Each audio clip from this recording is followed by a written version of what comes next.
On vous retrouve, Firma Teko Agbo, chroniqueur politique, et comme Yves-Valentin Mayaba, journaliste directeur de publication de Le Symposium, pour la suite du débat.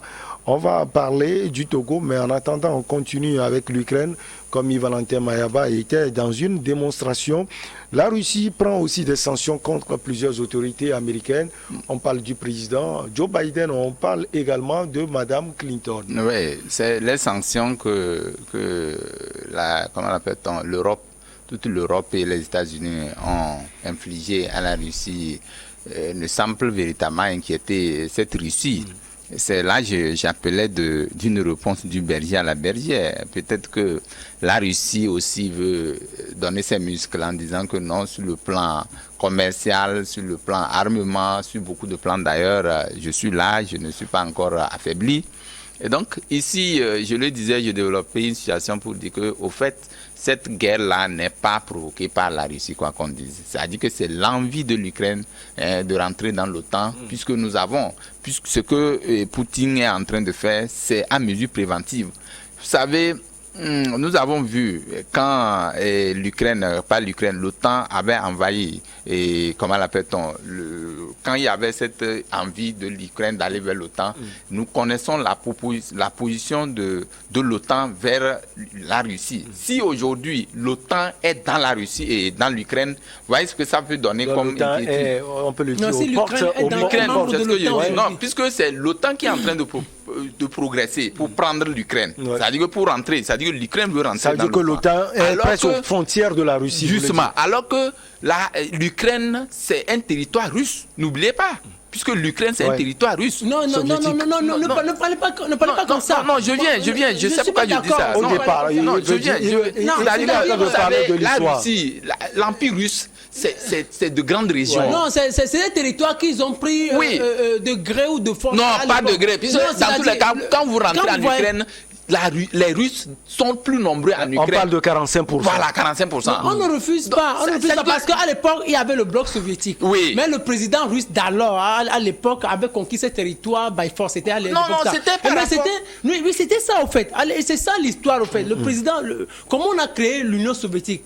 La Russie existait, mais on a créé ce bloc-là. C'est comme, c'est une question d'annexion. On est allé annexer ces territoires-là. Oui. Et aujourd'hui, ces territoires se sont battus pour avoir de l'indépendance. Oui, ils se sont battus. Ils se sont battus pour avoir de l'indépendance. L'Ukraine ne fait pas partie du territoire russe. La Russie, c'est un territoire. Mais la Russie. Vous voulez parler du bloc soviétique. Le bloc soviétique existait. La Russie est obligée de faire la pression pour avoir ces États, la Pologne, la Hongrie et autres. Regardez, vous savez, j'étais en train de développer un truc. Oui, on va le laisser. Attendez, ce que vous dites, je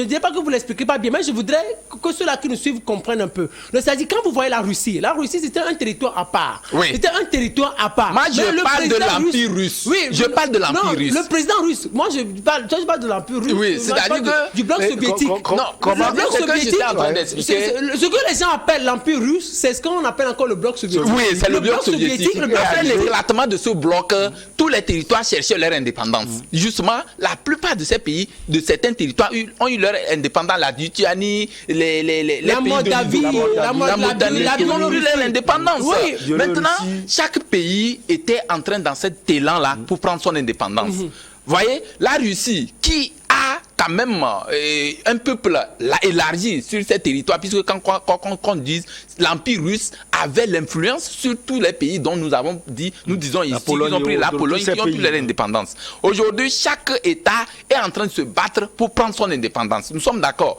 Maintenant, est-ce que ces pays-là vont aller vers l'OTAN? Parce que c'est une autre question. La plupart sont dans l'OTAN. Ils sont dans l'OTAN aujourd'hui. Je ne refuse pas. Quand même, ils sont dans l'OTAN, mais ils se réclament du territoire de l'Empire russe. C'est-à-dire qu'il y avait une influence russe dans ces territoires-là. Non, c'est pas qu'ils se réclament. C'est-à-dire, aujourd'hui, il y avait... Regardez. Après l'éclatement du bloc soviétique, il y a ces États-là qui sont devenus indépendants. Oui. Mais ces États-là avaient le choix soit d'aller vers l'OTAN ou vers le pacte de Varsovie. Parce que la réponse directe de l'OTAN, c'était le pacte de Varsovie. Vous savez que c'était pendant la guerre froide que les Occidentaux ont créé l'OTAN, Organisation du traité de l'Atlantique Nord. Oui. C'est-à-dire cette force militaire qui devrait défendre tous les États occidentaux en cas d'attaque venant de l'Est. Oui. Vous imaginez. Donc, en réponse à la création de l'OTAN, il y a le pacte de Varsovie qui a été créé, c'est-à-dire le bloc soviétique, qui aujourd'hui, qui aussi signe un accord avec la Pologne, avec la Hongrie. À l'époque, c'était les pays de l'Est, au fait, qui ont créé le pacte de Varsovie. Donc les pays de l'Ouest ont créé l'OTAN et les pays de l'Est ont créé le pacte de Varsovie. Maintenant, après l'éclatement du bloc soviétique, c'est-à-dire après la chute du mur de Berlin, à la fin de la guerre froide, les Occidentaux et les pays de l'Est ont signé cet accord. C'est-à-dire l'OTAN ne va jamais se hasarder. Ce que vous expliquez tout à l'heure, elle ne va jamais se hasarder à aller vers les frontières de la Russie. À aller vers les frontières de la Russie ou à aller vers les pays de l'Est. Oui. À aller vers les pays de l'Est. Donc, ça, l'accord a été signé. Mais ce qui est en train d'être constaté par Poutine, peut-être c'est là où on lui donnerait une certaine raison, c'est que l'OTAN a déjà pris la Pologne, l'OTAN a pris la Hongrie, l'OTAN a pris la Moldavie. Mais l'OTAN veut encore prendre l'Ukraine. Ça fait la peur. Alors quand l'OTAN vient dans votre pays, l'OTAN installe ses bases militaires là dans votre pays. L'OTAN est au niveau de vos frontières. C'est inquiétant. C'est inquiétant. Donc la Russie. Il est déjà en Pologne. L'OTAN est déjà en Hongrie. Donc pour Vladimir Poutine, c'est effrayant. Vladimir Poutine a peur. Vladimir Poutine sait que quand l'OTAN est au niveau de l'Ukraine, la Russie et l'Ukraine font déjà frontière. Ils sont ensemble. Donc, ils sont menacés. Voilà, donc depuis l'Ukraine, l'OTAN peut lancer des missiles pour atteindre Moscou. Donc Vladimir Poutine se dit non, ça ne peut pas se passer. Là, je suis menacé. Ce que je vais faire, je vais désinguer l'Ukraine, je vais détruire toutes les bases militaires de l'OTAN qui sont dans l'Ukraine. Donc c'est comme ça la guerre a commencé et ça se poursuit jusqu'à maintenant. Alors vous ne voyez pas d'effet de ces sanctions? L'effet de ces sanctions, je ne vois pas véritablement l'effet. Mais ce que je dis, est-ce qu'il y aura un effet? Bon, on attend de voir. Il n'y a pas quand même à dire qu'il n'y aura pas d'effet, mais est-ce que c'est des effets qui vont quand même avoir un impact sur ces pays, sur ce pays-là? Je veux bien parler des États-Unis parce que, quoi qu'on dise, n'oubliez pas que la Russie exporte beaucoup, beaucoup de blé et du pétrole. Donc aujourd'hui, est-ce qu'un effet considérable? Oui, parce que si ça doit agir, ce n'est pas sur un seul continent. Je le disais tantôt que l'Afrique est en train d'être affectée véritablement par rapport à cette guerre-là qui est entre la Russie et l'Ukraine. Donc, on ne peut pas dire qu'il n'y aura pas d'effet, mais bon, jusqu'à quand? C'est aussi ça la question. Et une chose, peut-être peut-être de donner des sanctions, mais l'autre, de chercher à résoudre le problème pour que cela ne puisse s'embraser. Et ça urge de chercher à résoudre des problèmes et créer peut-être des discussions pour véritablement sortir de cette situation. N'oubliez pas, dernière chose. Oui, tous les États sont en train de perdre. Avec la guerre, que ce soit les Français, les Américains, tous les États, tout le monde est en train de perdre, surtout sur le plan commercial. Sur le plan commercial, tout le monde est en train de perdre. Mais vous savez, Vladimir Poutine, moi je dis, il ne pourrait pas trop tenir dans cette guerre-là. Parce que les Occidentaux ne vont pas lui laisser la main. Parce qu'il y a des lignes à ne jamais franchir. Et puis il y a des voix qui s'élèvent, même en Russie. Même en Russie, il ne pourrait pas tenir. Il pourrait pas tenir. Ça va être difficile. Sur le plan médiatique même, il faut qu'il s'attende encore à d'autres surprises. Sur le plan commercial, sur le plan économique, il faut qu'il s'attende à d'autres. Parce que c'est le peuple. Vous savez, la Russie, économiquement, n'est pas au point. La Russie n'est pas un pays tellement développé. C'est militairement qu'elle est forte. Oui, c'est militairement qu'elle est forte. Alors que moi, je l'ai dit ici, ce que la Russie dépense en 3 ans, en termes d'armement, c'est ce que les États-Unis dépensent en 1 an. Donc la Russie, elle brandit déjà Satan 2, mais les États-Unis peuvent brandir Satan 7. Donc ils seront plus dangereux. Comme Mayaba, on revient vers vous, on va parler maintenant du Togo. On parlait de l'encadrement des garanties de bail et de location. On va voir, on commence avec vous, on va voir si cela est appliqué sur le terrain au Togo. Bon, une question mitigée parce que aujourd'hui, dès l'annonce de la prise du décret au Conseil des ministres, nous avons dit il y a beaucoup de choses qui sont en train de se faire dans ce cadre-là, parce qu'il y a beaucoup de grincements dedans dans le cadre de l'allocation et de maison de bail et tout ça là. Donc ici, on avait pris un décret en Conseil des ministres et nous avons applaudi. Mais ici, sur ce plateau, on s'est dit, mais comment va se faire l'applicabilité de cette mesure? Et jusqu'alors, les voix dissonantes sont levées et en train de poser des interrogations. C'est moi qui ai construit ma maison, c'est moi qui ai fait. Est-ce qu'ils ont tenu compte de cette impesanteur? Et nous, on leur expliquait que donc, ici, on n'a pas dit qu'on a diminué le prix de location et tout. Non, c'est les garanties. Au lieu peut-être de 12 mois, comme les gens le réclament, il faut donner 6 mois. Bon, à l'époque, les gens donnent une garantie de 1 an, ça dit 12 mois. Aujourd'hui, on vous dit 3 mois et 3 mois de choses. Le tout fait 6 mois, c'est-à-dire 3 mois de bail. Vous allez brûler. Oui, non, c'est-à-dire que c'est 3 mois que vous allez donner comme caution et 3 mois de garantie. Voilà, la caution et la garantie. C'est comme on le dit souvent. Voilà, donc on brûle 3 mois. Voilà, donc ça fait les 6 mois que vous donnez par rapport à 12 mois à l'époque qu'on donnait pour l'ensemble. Parce que vous donnez 12 mois, vous privez peut-être 6 mois, il vous reste 6 mois. Donc, et on a fait. Même jusqu'à 18 mois. Oui, bon, les gens donnaient jusqu'à 1 an et 2 ans, même 3 ans, les gens donnaient. Donc, ici, on a annoncé une mesure qui, à mon avis, qui est salutaire, mais restée dans les tiroirs parce que les gens ne l'appliquent pas encore, qu'on dise, parce que récemment, j'étais en train de faire une enquête autour de la question. Et bon, un locataire qui a son immeuble, qui est en train de la bailler, il dit c'est à 350 000, quelqu'un amène 1 an, bon, il va prendre.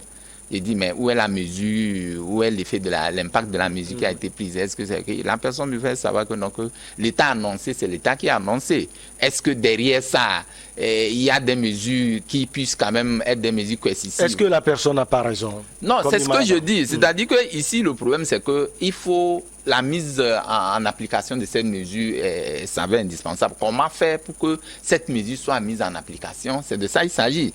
Est-ce que l'État ou le gouvernement est en train de prendre d'autres mesures pour faire respecter cette mesure? Et c'est jusqu'à quand? Puisque le décret est pris en conseil, mais il faut quand même, quand on prend un décret comme ça, on l'envoie, je crois, à l'Assemblée pour la promulgation et le truc. Donc, actuellement, il y a beaucoup de décrets qui sont pris, mais qui ne sont pas mis en application. C'est la question qui est posée sur le tapis actuellement. Les locataires continuent de faire en leur guise, en ne respectant justement pas cette mesure-là qui a été prise en Conseil des ministres. Mais il faut que le gouvernement, je le dis et je le répète, il faut que le gouvernement mette des garanties, des garde-fous pour que ces mesures-là soient vraiment respectées sur le plan national. Et donc, moi, la question, non, cette mesure actuellement n'est pas respectée puisque beaucoup sont restés toujours dans ce bastion-là et on ne sait pas à quand ça va être mis en application ou ça va se faire respecter.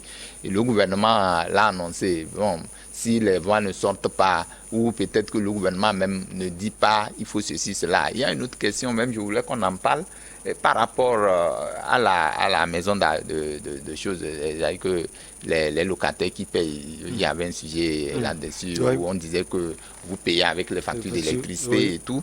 Bon, je ne sais pas comment ça se fait. Depuis là, ça a été annoncé. On ne sait pas comment, puisque quand on dit vous payez les frais comment ils appellent ça là, sur les factures d'électricité, je ne sais pas comment ça va se faire. Si je suis dans une location, dans une maison de location, de 10 000 francs par exemple et qu'on dit le frais d'électricité, comment ça va se faire? Est-ce que c'est mensuel? Est-ce qu'il y aura un quota? Il faut qu'on explique tout ça là pour que les gens comprennent parce qu'il y a beaucoup de décrets qui sont pris mais les gens ne savent pas comment est-ce que ça va se faire et comment faire pour respecter ou faire respecter ces mesures-là. C'est bien dommage mais je suis sûr que le gouvernement est en train d'y penser là-dessus. Il va trouver des mesures, des mesures qui puissent quand même permettre à ce que ce qui a été pris comme décision en Conseil des ministres, que cela soit respecté dans tous les cas. Alors, Firmin Tekou Agbo, c'est l'éternelle question. Oui, le gouvernement a pris des dispositions, mais c'est ma maison. Est-ce que c'est le gouvernement qui a construit la maison pour moi? Comme Valentin Mayaba l'a dit tout à l'heure, c'est un décret qui est pris, mais il n'y a pas derrière des dispositions. Non, vous savez, tout cela, moi je pense que ça fait partie du foncier. Du foncier, il ne faut pas l'oublier, ce n'est pas une question isolée. Vous savez, dans un certain nombre de pays de l'Afrique de l'Ouest du continent, la terre appartient à l'État. Donc, nul ne se lève comme ça pour dire je suis propriétaire et je vends mon terrain comme bon me semble. Tout est en réalité réglementé dans un certain nombre de pays. Quand vous allez au Burkina Faso, en matière de location, on pense c'est 3 mois. Au Bénin et dans un certain nombre de pays, c'est tellement réglementé et on ne se lève pas pour faire du n'importe quoi. Ici, le gouvernement s'est rendu compte qu'il y a en quelque sorte du désordre et de la triche dans cette histoire. Et aussi parce que peut-être cela, la responsabilité lui incombe un peu parce que le foncier n'a pas été sérieusement réglementé. Mais vaut mieux tard que jamais, comme on le dit, le gouvernement s'est réveillé, même si c'est un peu tard, le gouvernement s'est réveillé pour restructurer un peu le domaine foncier. Le domaine foncier, n'oubliez pas aussi qu'entre-temps, il y avait un juge, le patron de la Cour suprême, qui avait fait aussi une sortie pour dénoncer un certain nombre de situations dans le système judiciaire, en parlant de terrain, en parlant de gros bras et autres. Là, tout cela, ça fait partie. C'est sur cela qui a fait que le gouvernement a dit qu'il faut réglementer le secteur. Le gouvernement réglemente le secteur. Et un des aspects fondamentaux, c'est ça, cette histoire de bail. Ouais. De 3 mois, le gouvernement s'est rendu compte qu'en réalité, le niveau de vie, les Togolais se battent, mais pour trouver un petit logement, c'est tellement difficile.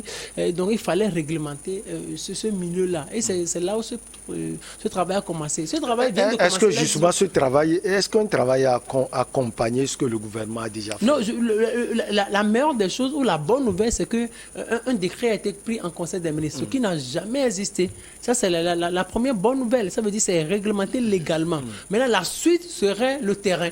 La suite serait tout d'abord la sensibilisation. Il va falloir que le gouvernement se sensibilise vraiment par rapport à cette mesure. Le gouvernement sensibilise les propriétaires de maisons. C'est-à-dire, je pense qu'il y a des syndicats dans ce domaine. On peut organiser, on doit multiplier des rencontres sur toute l'étendue du territoire national. Le gouvernement doit chercher à rencontrer les propriétaires. Et aussi, peut-être, les propriétaires aussi vont chercher la contrepartie. C'est-à-dire, si vous voulez que nous accompagnions votre politique là, alors qu'est-ce que vous nous proposez en retour? Qu'est-ce que vous nous proposez en retour? Peut-être cela aussi va impacter sur le prix du ciment, le prix, un certain nombre de choses, un certain nombre d'éléments dont on a besoin pour construire. Parce que le gars va dire, moi j'ai mis beaucoup d'argent pour construire ma maison, j'ai beaucoup des milliers pour construire ma maison. Et aussi peut-être j'ai besoin d'argent pour régler un certain nombre de priorités. J'ai besoin d'un an, deux ans de loyer pour régler le problème. Alors qu'est-ce que vous proposez en contrepartie? Donc la première bonne nouvelle, la mesure a été prise, mais la deuxième bonne nouvelle qui sera peut-être intéressante, c'est que le gouvernement sensibilise aussi, et aussi le gouvernement revoit un peu le niveau de vie des Togolais. Parce que vous imaginez, les Togolais peut-être vont venir, vont parler de 3 mois, le propriétaire va les chasser, mais les étrangers peuvent venir dire, ok, nous acceptons 1 an, nous acceptons 2 ans. Donc ça met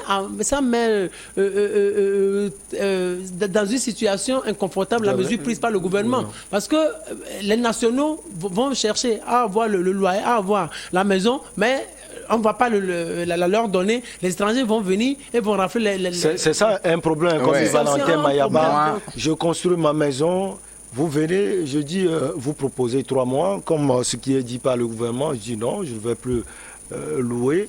Un étranger, un Nigérien vient, un Ivoirien, il veut payer, il veut envoyer 12 mois, je vais accepter. Non, c'est ce que je dis, c'est un peu compliqué. Parce que comment faire le suivi de cette mesure-là? C'est un peu compliqué. Quelqu'un qui est propriétaire de maison, il peut ne pas louer sa maison. Il peut dire, je ne loue pas. Est-ce que le gouvernement est en mesure de le forcer à louer sa maison? C'est-à-dire que quand il dit, tu viens avec tes 3 mois, ou tes 6 mois, il te dit non, je ne loue pas ma maison. Au lieu que ça tiraille pour aller ça, on peut pas l'envouloir pour cela. On ne peut pas l'envouloir pour ça. Il dit je ne loue pas. Est-ce que tu peux le traîner quelque part? Tu ne peux pas.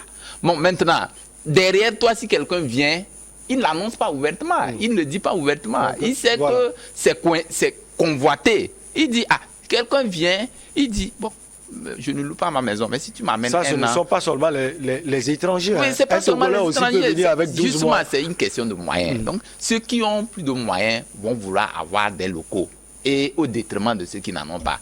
Donc, cette question, je la décryptais, je disais que c'est difficile pour l'État ou le gouvernement de veiller à cela, au strict respect de cette mesure-là. Parce que quand on dit que ce n'est pas l'État qui est en charge de l'allocation, que c'est des personnes, c'est-à-dire c'est des privés, c'est des personnes qui ont considéré des propriétaires qui sont quand même propriétaires de leurs biens, de leurs immeubles, il leur serait difficile de leur imposer des choses. C'est-à-dire qu'aujourd'hui, il y a un syndicat qui est créé, comme l'a dit Firmin, je crois qu'il y a un syndicat de comment ils appellent ça là, des démarcheurs là qui font les histoires de terrain là. Il y a un syndicat, je ne sais pas qui serait le porte-parole.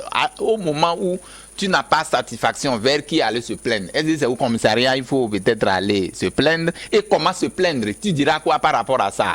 Est-ce que diras-tu que non, je suis allé pour me faire louer une maison chez quelqu'un, il me dit qu'il ne loue pas? Puisqu'il peut te dire ne loue pas, pour créer tout problème, il te dit ne loue pas. Ou il me dit d'amener 6 mois. Si tu dis amène 6 mois, il dit non, je ne te loue pas. Est-ce que tu vas le coincer quelque part ou le conduire quelque part? C'est un peu difficile, mais je pense qu'il faut, comme l'a dit Firmin, je le disais tantôt, il faut une sensibilisation dans ce domaine-là. Parce que avant qu'on ne puisse gérer ce problème-là de façon beaucoup plus efficace, il va falloir qu'il y ait l'intervention justement de l'État. Au moment où l'État est en charge de la construction, c'est-à-dire qu'ailleurs nous avons vu comment il y a des modèles de construction dans tel milieu, voilà comment ça se construit, avec des tarifs donnés, avec des prix, c'est fixé. Mais ici, quand il y a des constructions, quelqu'un construit R+3 à côté de quelqu'un qui est à une tôle, tout ce qu'il fait dans sa maison, c'est lui qui est devant, il le voit en train de faire tout, ça crée un véritable problème parce qu'il n'y a pas un plan, c'est-à-dire que l'urbanisme a manqué, c'est-à-dire que comment ils appellent ça, le ministère de l'Habitat et de l'Urbanisme doit travailler beaucoup parce que les nouveaux quartiers qui se créent actuellement, je crois que c'est un véritable souci. Il faut qu'on ait un plan de ville. Il faut qu'on ait un plan de ville de manière à ce que quand vous rentrez dans le pays, vous savez que à tel niveau, comme il a dit à Ouaga, il y a un quartier qu'on appelle Ouaga 2000. Quand vous arrivez là, vous savez que c'est un quartier résidentiel. Vous voyez, c'est-à-dire que vous êtes à telle catégorie, vous savez où aller louer. Et vous avez tel moyen, vous savez comment construire à tel niveau. Donc, on appelle ça plan de ville. C'est ça qui donne un bon aspect. Quand vous rentrez dans un pays, vous trouvez que la ville est bien bâtie, elle est bien construite, c'est tous ces aspects-là. Mais avant de prendre des mesures comme ça, c'est vrai que le décret est pris. Nous allons souhaiter qu'on trouve des artifices pour accompagner la mise en application de ce décret-là. Parce que c'est ce qui est important. Je le disais tantôt, j'ai relevé un aspect de la chose en disant que non, les propriétaires sont toujours maîtres de leurs locaux et ils peuvent en faire ce qu'ils veulent, puisque pour le moment, il n'y a pas de mesure contraignante pour dire je veux que ma maison, je veux que l'État a dit, toi, il te dira que ce n'est pas l'État qui a construit ma maison pour moi. Il n'a pas construit ma maison, il n'a pas un droit de regard sur moi, il ne peut pas m'imposer des choses.